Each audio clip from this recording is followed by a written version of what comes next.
out of the city as well. So how does that help affordability if people in the city don't have the jobs that they once had here? Well, I am looking to make this a city that every person chooses, whether they're a business leader or they're someone who works for that business. And the key ways of doing that are actually delivering quality of life, public safety, and affordability for each and every person. Because what we're seeing right now is we have a broken status quo. We have a corrupt political system, and we have the politicians that sustain that. That's really what's on the ballot, is whether New Yorkers want to continue that or whether they actually want a city they can afford. That's what I'm going to deliver. So, Governor Hochul, you would have to get approval from the legislature to raise individual taxes, income taxes, and also corporate taxes in New York, which you've said you would like to do in order to pay for the free buses and the free childcare and the different programs, the government grocery stores and the like. She says no new taxes in her governor's race. So what are you going to do if she won't allow taxes to be raised? How will you pay for these programs? You know, I've said time and again that I believe these are the most straightforward ways that we can actually fund universal childcare, making buses fast and free. And I've said that the two clear ways to do so, raising personal income taxes on the top 1% by 2%, and raising the corporate tax to match that of New Jersey's corporate tax of 11.5%. Now, if there are other ways to raise this money to fund this agenda, the most important thing is that we fund the agenda. I still think that these are the most important and clear ways we can do it. And I'm thankful to have Governor Hochul's support in this race, and the fact that she said we have a shared commitment to delivering universal childcare for New Yorkers across the city and the state. I think that's great. I think everybody would love to have free health care and free buses and all these things, but the question is, how do you pay for it? The city's already in debt. The governor says no to new taxes.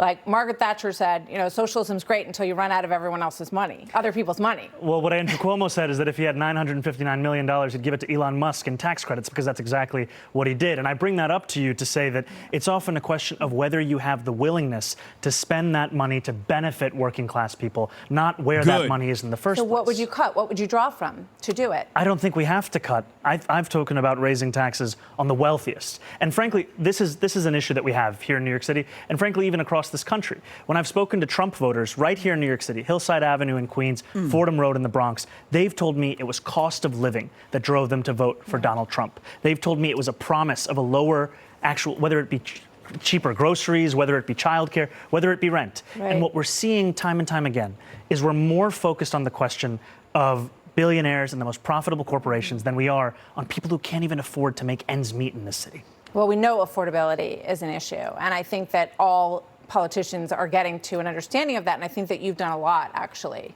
to bring people's attention to that issue. Let's take a look at the free buses issue just for a moment, because I know you said that the pilot project that you did was one of the biggest accomplishments of being an assemblyman. The Washington Post said this in an editorial about this. Quality inevitably declines when a service is offered for free.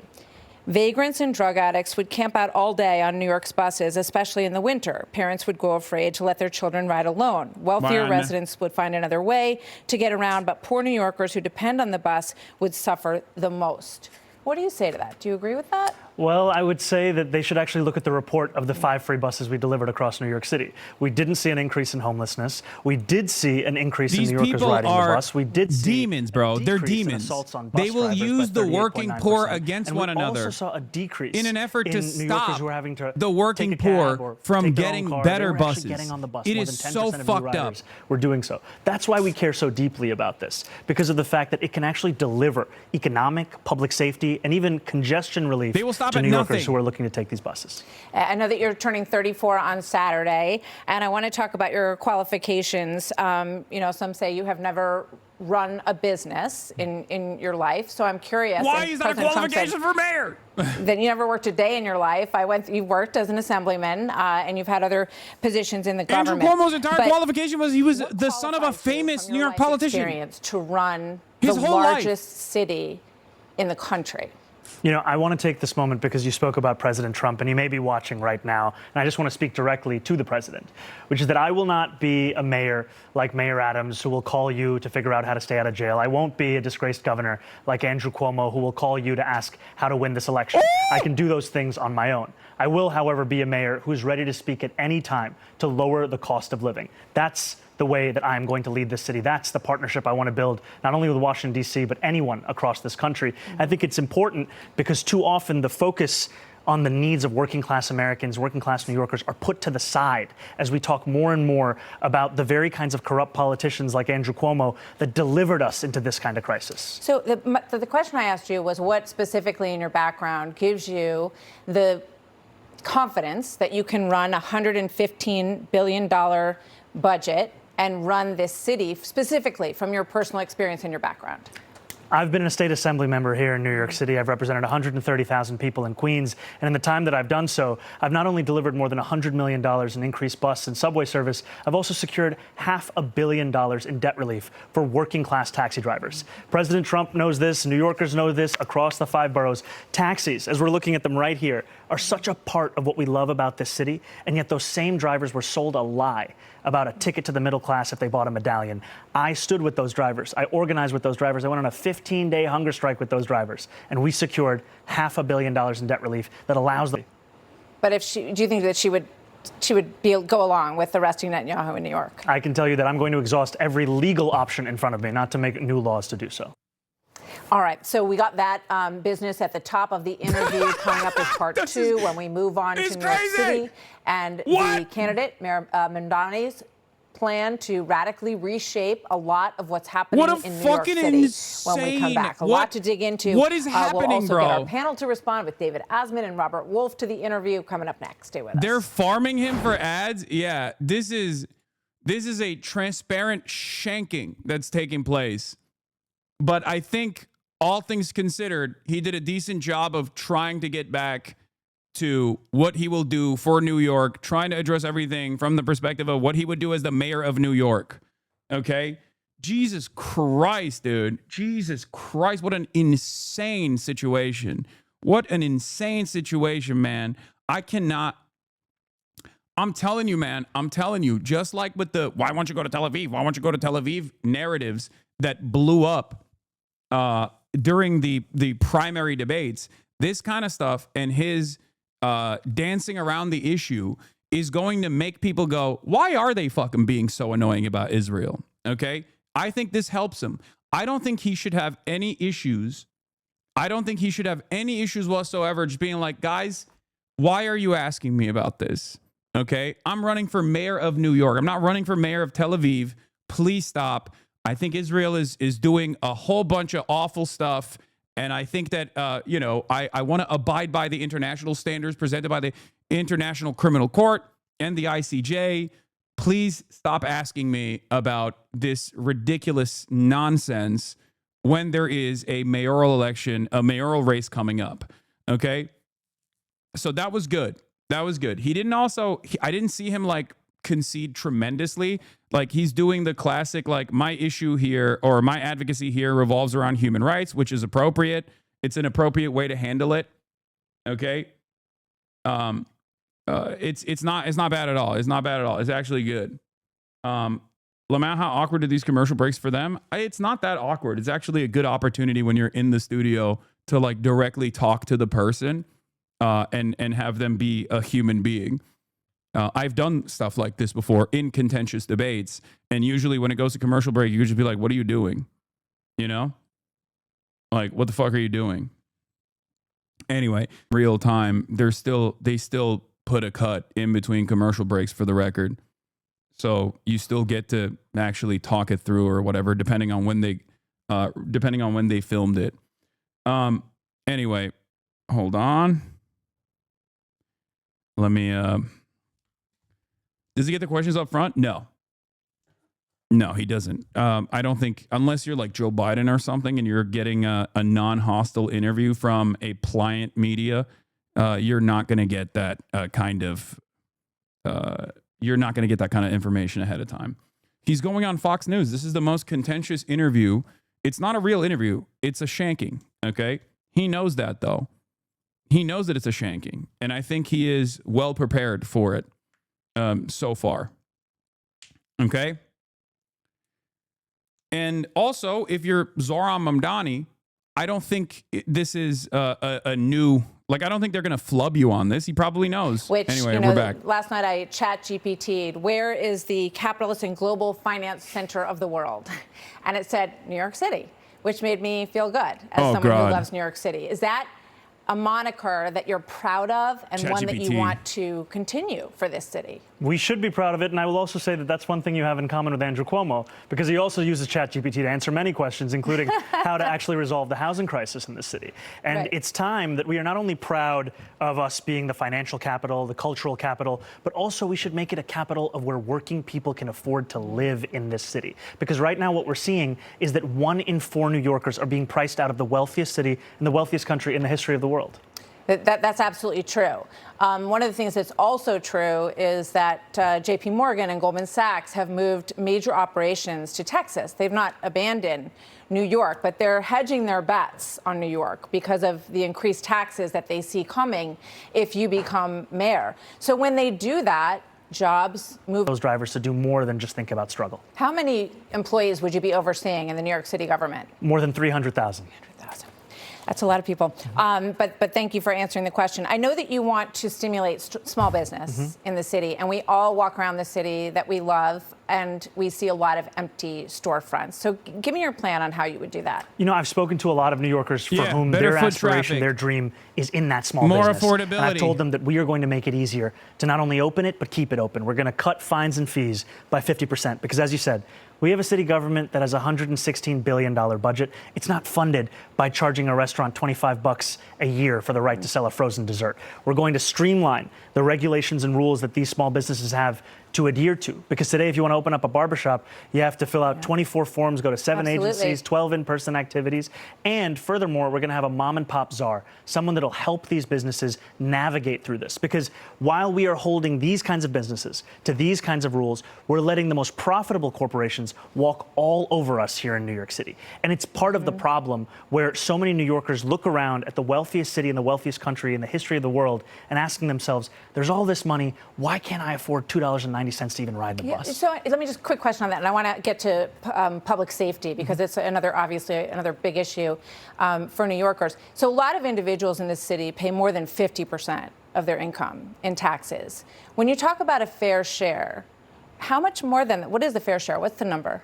I've said that we should increase personal income So taxes by 52% 2%. is fair. And my point is this: Give up more than half of your income. That's if you're making a fair $1 million in New York City, or more than that, you can afford to pay 2% more. And the reasons you can afford to do so is because that money will be used to better your quality of life as well. Yeah. Because when I speak to the wealthiest New Yorkers, I hear concerns about the cleanliness of the city. I feel like he's the dominating quality this of life in conversation. the It's city, very good. Questions of public safety. This money is the money that will be used to deliver on those things so that we can ensure that we have a return on investment for all of the money that we are raising and spending right here across the 5 boroughs. I want to talk to you about public safety and your relationship with the police. So just in terms of public safety, I want to go to an example first, because I hear from people that they don't feel safe walking home at night. There's drug addicts on the street, right around the corner here. You can walk around the corner and see people shooting up. A lot of garbage on the streets right now. The subway is something that people are really They concerned invented about. garbage cans last year, bro. Nicola Tanzi, who was a church leader, a pillar in his community, was brutally beaten to death. I tried to watch this video in preparation. It's very hard to watch. In a subway station in Brooklyn. 25-year-old David Mazarregos had a 20-inch sword. He's the suspect in this case. He was out. Okay. They lowered his If the bail wealthy so that he want could to get appreciate out. a He was beautiful already city waiting a that's trial well run, for, they have attacking to fucking someone in open up their Chelsea. wallets a little 33 bit. past That's how this arrests. works. A lot of You these were in crimes are favor crimes of born out bail of people reform. not Does getting that the make you appropriate wanna treatment change that your they mind or think need. twice It's about that fucking simple. reversing that? People want to live in New York This City, is a but they don't want to horrific pay New York incident, City and it's the same taxes. video that It's I saw. fucking ridiculous. There's And a it's reason one why that it's one of the horrifies New best Yorkers cities across in the the 5 United boroughs, States and of it's America. completely Okay, I say that unacceptable. as someone who And what doesn't it live makes there, me but I think love about New York is the City. necessity of providing public safety in our New York City subway system and across the 5 boroughs. And also, how do we end the revolving door? Because when you look further into the case of whether this individual or so many individuals, especially those suffering from mental health issues, what we find is so often the only mental health system that we have that's functioning in this city is Rikers Island.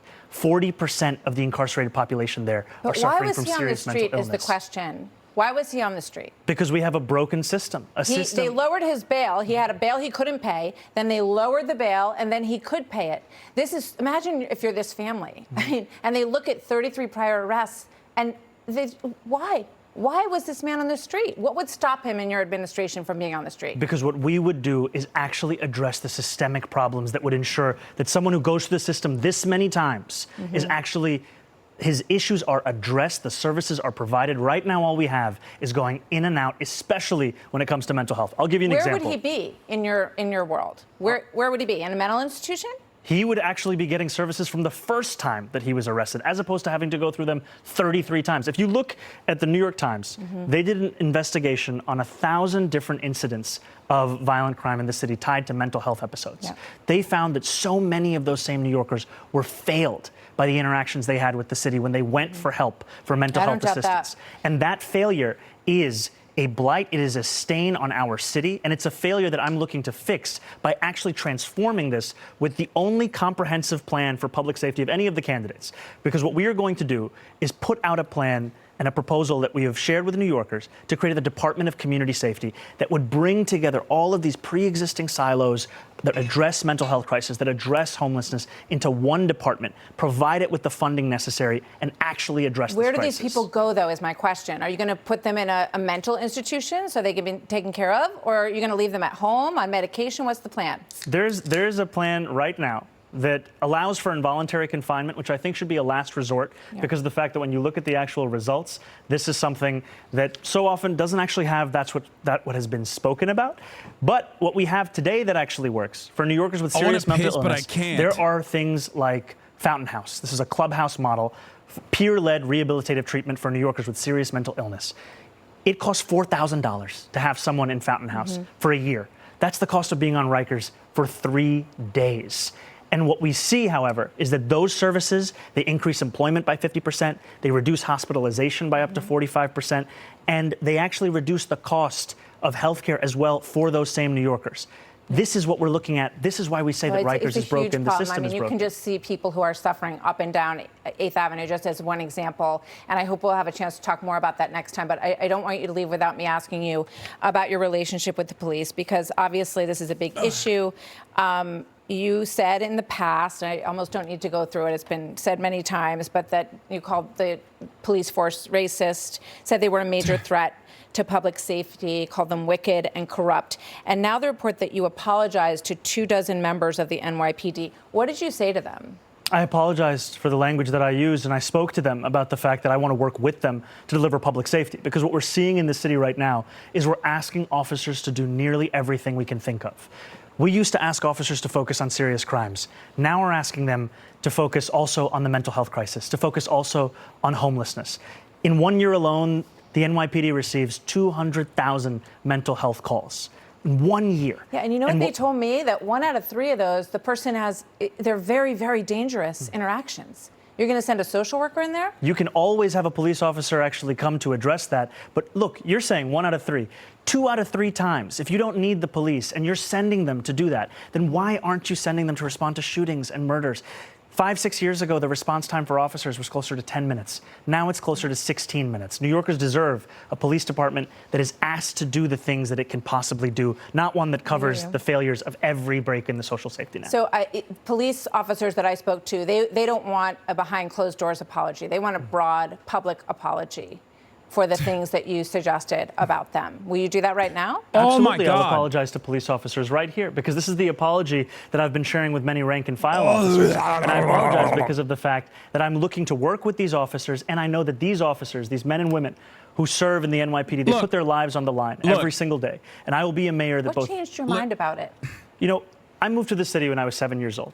I grew up here. And 2 of the things that I thought often about was safety and before justice. Before and people growing get up mad, here, learning about the case of the exonerated trying to five, win the election. This is Sean him Bell, already after winning the election, Michael Brown, and then in governing. 2020, the year Okay, where all this these is tweets not were for referred winning to. the election. It was the doesn't year fucking when matter. He George could be Floyd like, was the killed. cops can And it suck felt my like cock. safety and justice He's still had gonna never win, been further most apart. likely. And it was actually Eric Adams This in is not 2021 who for. said that New Yorkers This need is not not for choose winning the between these election. choices.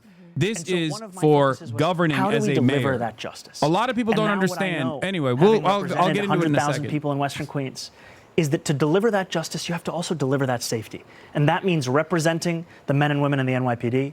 It means representing the black and brown New Yorkers who've been victims of police brutality. It means representing the Muslim New Yorkers in my district who were surveilled on the basis of their faith. 68% of independent voters want more police officers on the street. And Cuomo, tomorrow night in that debate, he's going to say, I'm going to bring 5,000 more police officers to the street. Will you match that and agree with him on that? I don't look to Andrew Cuomo for leadership. And well, will you put 5,000 more cops on the street? I've been very clear. I want to keep the number of officers that we have, and I want to make it easier for those officers to do their job. And what that means is that we allow officers to focus on serious crimes. And for all of the focus on the head count, we should focus on the retention crisis. When I started running for mayor, 200 officers were leaving the department every month. Now it's 350. And a lot of them are leaving because there's simply no way they can do their job in what's being asked of them. And to your point, however, Andrew Cuomo is going to say a lot of things tomorrow night on the debate stage. And frankly, I wish it was more like NASCAR, so New Yorkers could see the billionaires that were sponsoring him right on his suit jacket. Because this is a man who had 10 years. And I know now that it's politically convenient, he watches Fox News as well. So I'll just speak to him directly. Andrew, you had your chance to lead this state. You took that time to sell out working class New Yorkers to your billionaire donors. And instead of actually meeting the needs of people who couldn't afford to live in the city, you gave $959 million in tax breaks to Elon Musk. And now you want us to believe that we can't spend less money than that to make every bus fast and free in the same city. All right. I'm squeezing two very quick ones here, if you can answer them quickly. Commissioner Tisch, you have suggested that you want her to stay. Have you asked her to stay, and has she said yes? Because I think that is one issue that would go a long way towards police retention. I think she absolutely has I've said that I appreciate Commissioner Tisch's record of uprooting corruption in the upper echelons of the NYPD. Yep. I've appreciated her presiding over drops in crime across the city, and I continue to actively consider her to be my police commissioner. I haven't made any personnel commitments. Okay, so you don't want to ask her right now? No. That's the kind of conversation I would actually have in person, in private, not a politics of theater. Okay, it's an issue that a lot of people brought up with me when I told them I was going to be speaking with you. Last question. You want to have a World Cup czar. I know you're a huge soccer fan, Arsenal fan. Oh my God, they're even humanizing him. Oh my God. Be happy to come back and teach you. Oh my God. That would be great. A brown Muslim do for New York City 34-year-old socialist getting humanized on Fox News. What are my eyes seeing? And it's as if no one has been thinking or talking about it here in New York City government. It's coming next summer to this city. We're going to have billions of people watching. The World Cup czar is going to ensure that this is a tournament that New Yorkers remember as well, not just those who visit us. That it's a tournament that will signify an increase, not only in tourism, but for small businesses and an exploration of this city. Because for too long, we have had these kinds of opportunities that we've just passed up on. I mean, we recently had the 400th anniversary of New York City.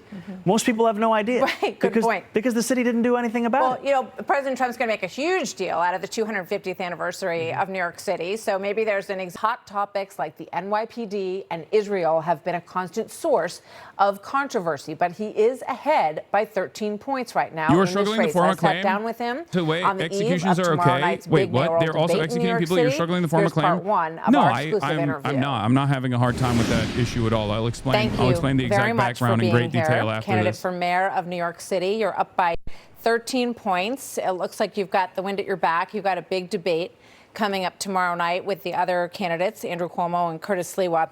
Obviously, New York City policy is front and center, but I would imagine that some of the big headlines recently are going to come up tomorrow night as well. So I want to get to all the policy issues in New York, but I wanted to ask you this first. If you are asked tomorrow night, if you give credit to President Trump for the ceasefire between Israel and Hamas and the return of the 20 living hostages, would you raise your hand? You know, first I want to say it's a real pleasure to be here, and thank you for having me. And it's an honor to have this opportunity to speak to so many New Yorkers and Americans across the country. And when it comes to the ceasefire, I am thankful, and I have hope that it will actually endure and that it will be lasting.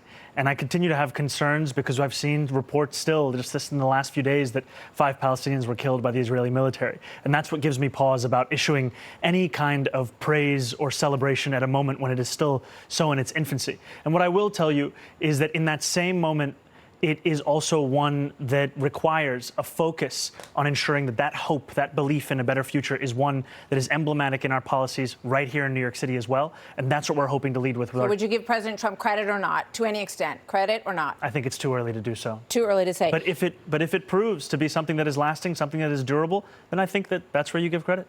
Absolutely. So, good call. You've denounced good answer. Israel and the United States for the response to the slaughter on October the 7th. In fact, at times you've called it a lasting stain, the response, and at times you have left October 7th out of your statements completely around this issue. Oh, brother. Right now, you just talked about Israelis killing tough. some Palestinians, but Hamas is killing Palestinians within Gaza. And they have not returned the bodies that they promised to return, including 2 Americans.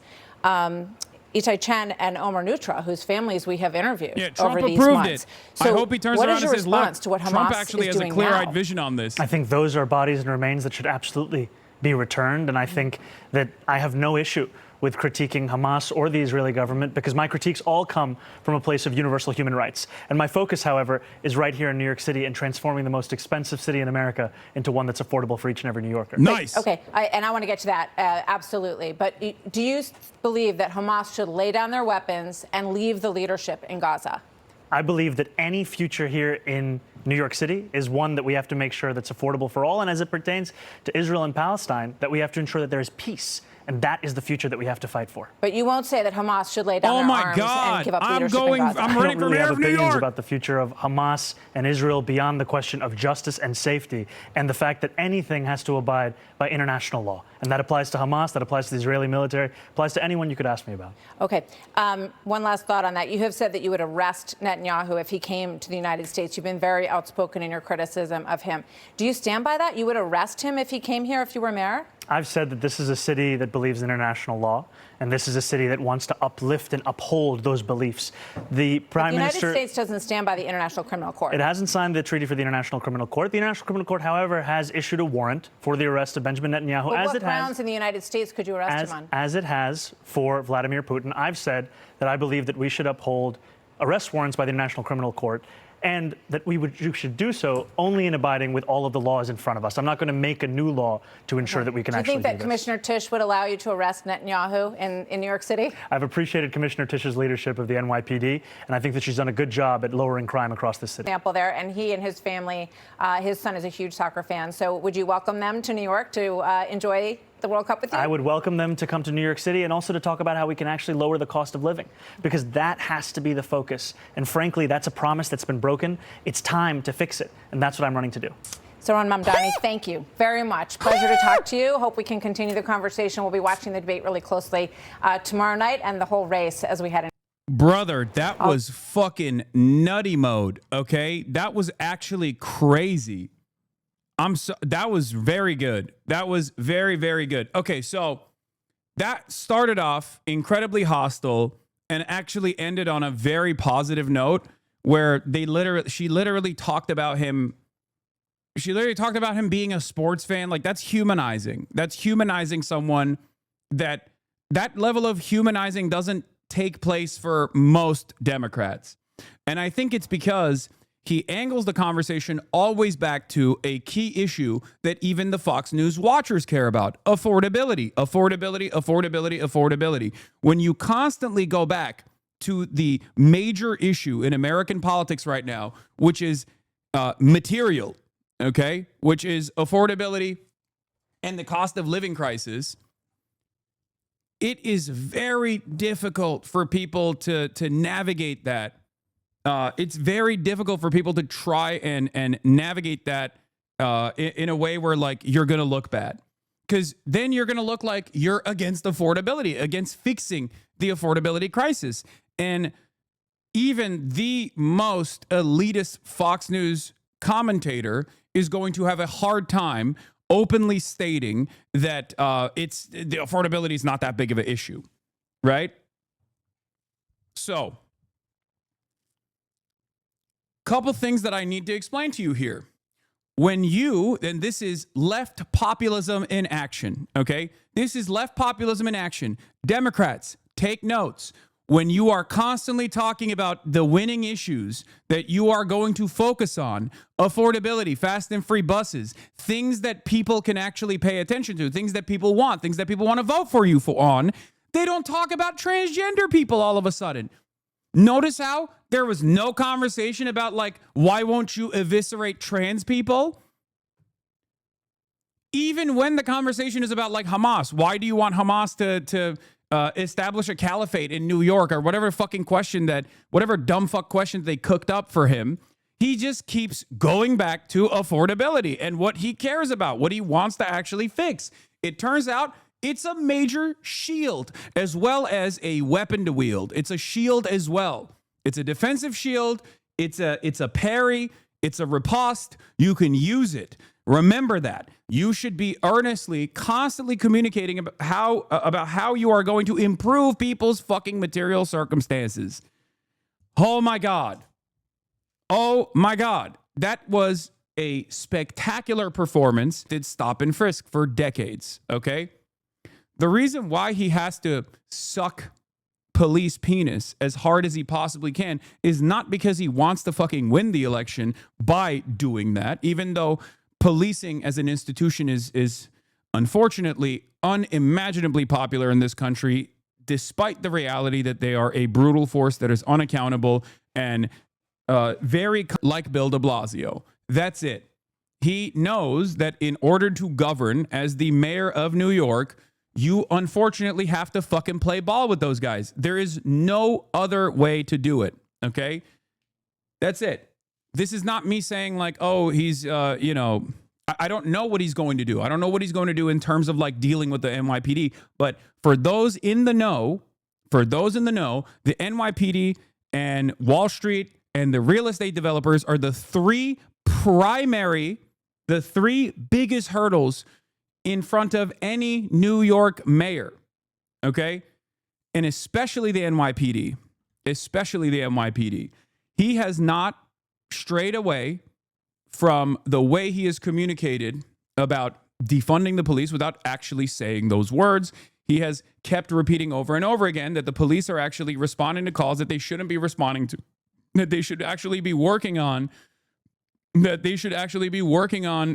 tackling real crimes as opposed to, like, cleaning up homelessness. Okay? It is 100% the appropriate way to message around this issue. Planty Andy, thank you for the 50 bones. God damn. The Piker Broadcasting Service is sponsored by you, the viewers, for you, the viewers. There will be no ad breaks on the Piker Broadcasting Service. Okay? Anyway. I will give you a couple additional notes as well. Obviously, there are some things, I think, that Zohran has been communicating, or some things that worry me a little bit, because I read the Ested Herndon piece, and I even talked to Ested after the fact. And he is signaling in some ways that he is going to Barack Obama the situation, and I don't like that at all, and that actually does worry me quite a bit. But maybe it's because he is, hiding his power level, or maybe he's doing it because he is genuinely invested in being a Barack Obama style figure. Because, like, there were a couple things. Open Presence, thank you for the 25, get the subs. There were a couple things he said where he wants to have like a diversity of opinion in the governance side, and I think that is a little bit terrifying. But we shall see. Like I said, we shall see. No politician in American history has ever hit power level coming from the left, brother. No hope. Yeah, well, politicians, on the other hand, have been forced into conceding to the left in the past. Some of the most successful ones, like FDR, had to do that after an unimaginable wave of support from their left flank, communists, socialists, and trade unionists alike. Zohran is far more compliant to that kind of attitude, that kind of background, and that kind of pressing. And therefore, who knows where it goes? Like I said, you got to hope for the best. We'll see. We'll see where it goes. I have faith in Zohran not becoming an Obama because he stakes his entire political future and future of his brand of politics on being successful. Yeah, except he doesn't have anything beyond this, like New York mayoral position. He can't run for president, for example. I mean, he can go for Senate. He can go for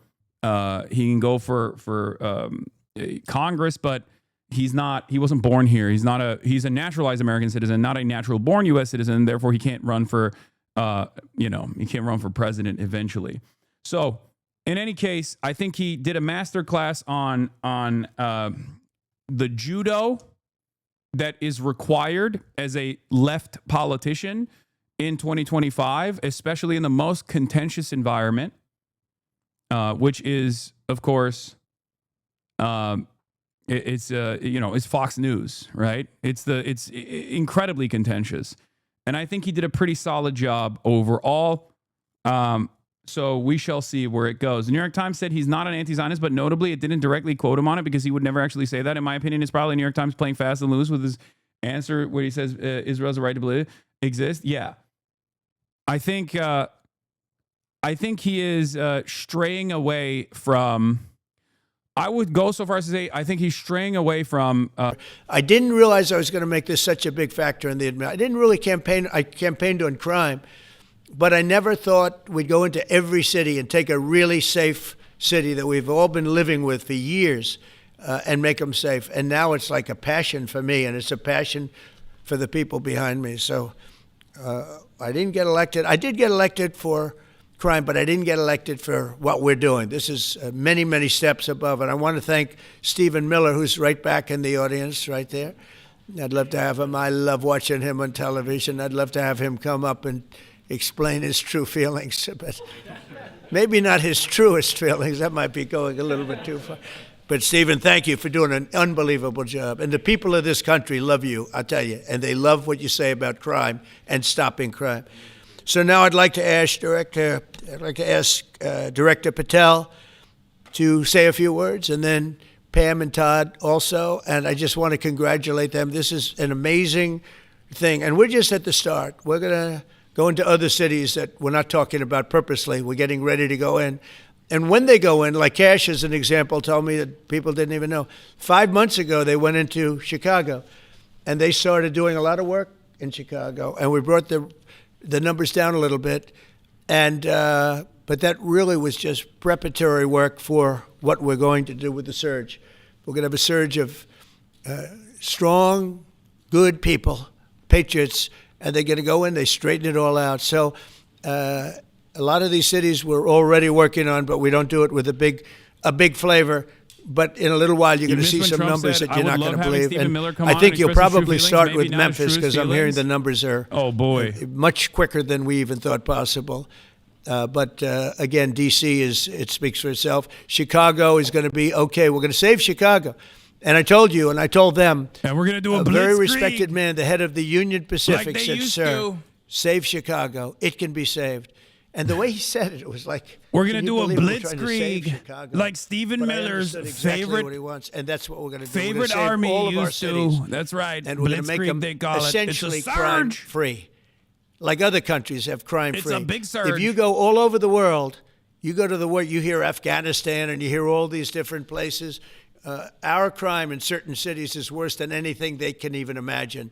And we're not going to have that any longer. It's going to stop, and it stops right here. Cash, only please. White refugees allowed? What is this? Breaking news, President Trump is considering an overhaul of the U.S. refugee program that will favor mostly white people, documents show.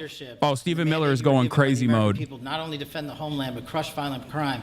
You tasked us with our great partners at the Department of Justice and the Attorney General and the Deputy Attorney General to start making arrests and bring prosecutions and safeguard our cities. And you said it. This is just the beginning. In just 7 months, I hope the media takes a look at every one of these Capitol Hill charts, police were called to investigate a swastika displayed inside of a Hill GOP office. The flag appeared to be pinned to a cubicle wall behind the Representative Dave Taylor Stavers. Taylor called it vile and deeply inappropriate and is investigating it. Operation Summer Heat, which the FBI architected to go after violent criminals. And in just a 3 month... his father has been a pretty loud voice in the anti-war advocacy. Definitely on the anti-war side. Not more, like maybe not an anti-Zionist, but definitely on the definitely on the let's stop this genocide side. Okay. So there are, as is the case with every unit, as is the case with every group, there are going to be a lot of people demonstrating a diversity of opinion on the matter. But ultimately, I think a lot of families will want to know what the truth is. The truth matters more than anything else for a lot of families. And that's precisely the reason why, like I said, you'll see stuff like this coming out. Regardless of what the Israeli government's interest is in propagandizing, how these captives were treated and whatnot. So, anyway, where were we? So, Israel is, like I said, claiming that Hamas is not holding on their end of the bargain. There's also a little bit of chaos taking place in Gaza in the reconstruction efforts that are taking place as well. Millions of Palestinians are moving around the Strip. They're moving back into the areas that they are from, where they used to have their homes. I say used to have their homes because their homes have been reduced to rubble, as we've seen already. There's obviously like a rebuilding effort that's taking place as well. And in the process, because there were a lot of different factions within Gaza, some of which that actually worked alongside Israel, for example, that did a lot of, contributed a lot to the chaos that was going on at the point of aid distribution, deliberately because Israel had armed these factions, armed these gangs. In that process, the interior security, which is, sometimes also known as Hamas or controlled by Hamas, is now trying to create an environment of stability. And in the process, they have executed in broad daylight, or not, it's nighttime, but like they've executed some of the collaborators. Throughout the 2 years of genocide, Israel didn't just like directly bomb Gaza, which they did, obviously, using 13 atomic bombs worth of munitions on this 2-mile strip of land, the Gaza Strip, that is hermetically sealed by Israel, that Israel is the belligerent occupier of, which is obviously not only a genocide, but it's all of the war crimes combined. But they also utilized internal political turmoil within different factions inside of Gaza, Palestinian tribes like the Dogmash tribe that has had like a long-standing beef with Hamas, for example. They've heightened the polarization, or 25-mile strip of land, sorry.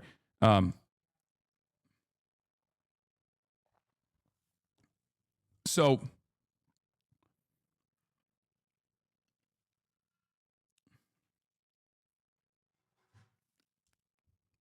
as I was saying, they have utilized like internal conflict among clans in Gaza.